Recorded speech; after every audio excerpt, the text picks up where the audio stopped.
are some of the common issues that you see with accessibility in elections in your experience? How is this affecting people when they want to do the registration process? And then how is it affecting them when they try to actually go cast their ballot? Sure.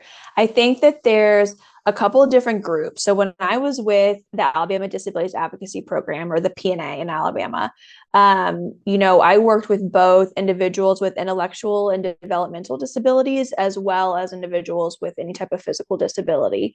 So working with individuals with intellectual and developmental disabilities, first, it's making sure, are you in a guardianship? Did that guardianship inadvertently take away your right to Hmm. vote? I know in Alabama, at least, that's an option, right? And that all guardianships would remove your right to vote.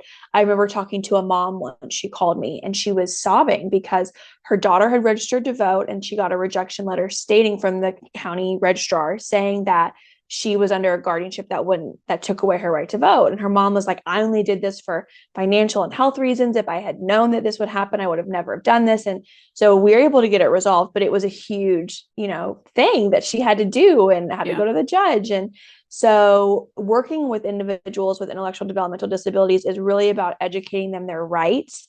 If they're questioned, if they bring a support person with them and they're questioned about that. I had voters that were questioned, like, are you even able to vote? Do you even understand? Can you even read?